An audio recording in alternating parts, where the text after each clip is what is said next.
We've all been there, right? Someone says something or does something, and bam, your whole day is just ruined.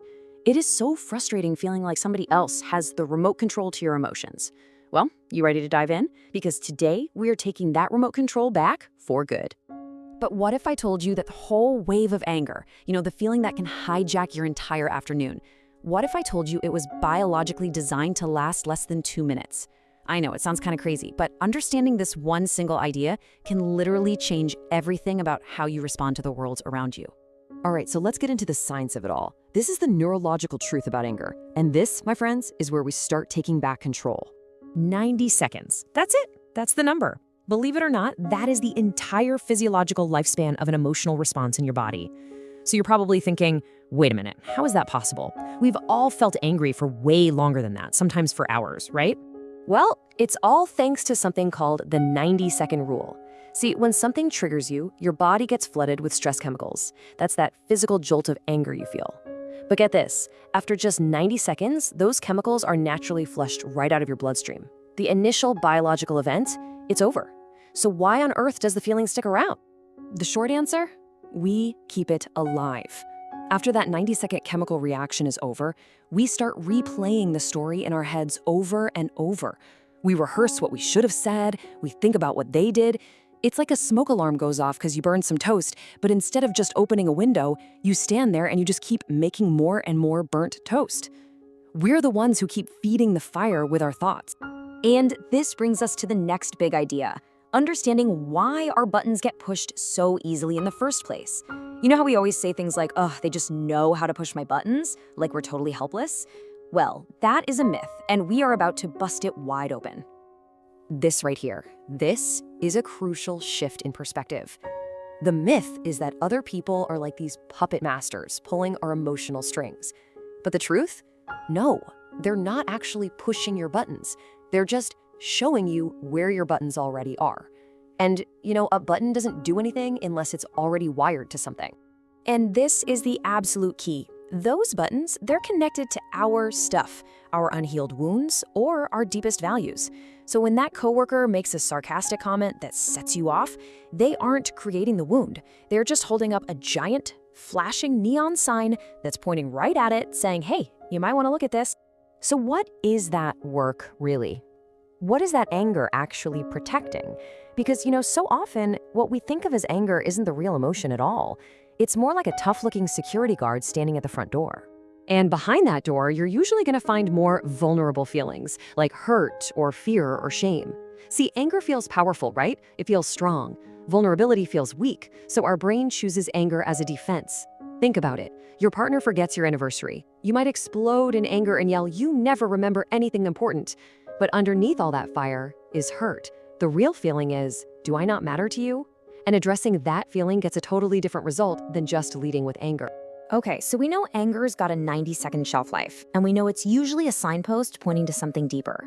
But how do we actually change our reaction in the heat of the moment? Well, the answer lies in finding the space between the trigger and our reaction. And trust me, this is your superpower. So first, something happens. That's the trigger. Someone cuts you off in traffic, you get a passive-aggressive text, your kid rolls their eyes at you. Now, most of us think that the trigger automatically leads to the reaction, but it doesn't. In between those two things, there's a space. It might just be a split second, but in that tiny little gap, that's where all of your power lies. That's where you find your freedom. And then, after that moment of choice, comes the response. By finding that space, you get to become the author of your own experience. You go from being reactive, like a puppet on a string, to being responsive. You get to actually choose your path. It's a huge difference. So how do we get better at actually using that space? Well, like anything, it takes practice. So let's go over a few really practical tools that you can start using today to stay calm and make a different choice in that moment. The first tool is what we call activating your observer self. Think of it as a part of you that can kind of step back and just watch your emotions without getting totally swept away by them. So when you feel that irritation rising, you can just say to yourself, I notice anger is here. By naming it and watching it, you create distance. And what's really cool is this simple act is neurologically powerful. It actually switches on the rational part of your brain, pulling you out of that emotional hijack. It's like you're saying, I am not the anger, I am the one observing the anger. All right, the next tool is a powerful mental shift, a reframe. What if the most difficult people in your life weren't actually obstacles, but were your personal trainers for emotional fitness? I mean, really think about that for a second. This reframe changes everything. So that supercritical boss, they're training your resilience muscle. That passive-aggressive neighbor, well, they're giving you a masterclass in setting boundaries.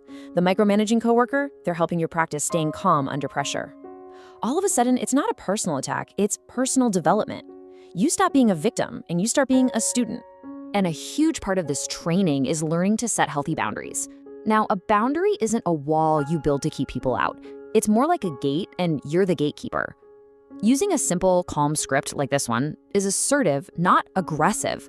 You're just clearly stating your needs and protecting your own peace without pouring more fuel on the fire. So when you start putting all of these pieces together, the 90-second rule, understanding your buttons, using these tools, you stop being controlled by others. You become the operator of your own emotional state. You get to be the author of your own experience. And a key part of being the operator is learning to stop the victim story. See, you're not experiencing reality, you're experiencing your story about reality. Your boss sends a blunt one-line email. Story number 1, the victim story, is, they hate my work. That feels awful. Story number 2, the operator story, is, okay, they're probably just busy and want me to improve. Same email, completely different emotional experience. The only thing that changed was the story, and you get to choose the story. Now look, this is not about perfection. It's all about practice. So don't try to do everything at once. Just start with one technique. Maybe for the next week, every time you feel triggered, just try to find that observer self. Just notice the emotion. That's it. These small, consistent choices, that's how you rewire your brain and build massive transformations over time. So I'll leave you with this question to think about. Who will you be? What will your life feel like when difficult people no longer have the power to ruin your day? Just imagine that person for a moment, because that version of you is waiting.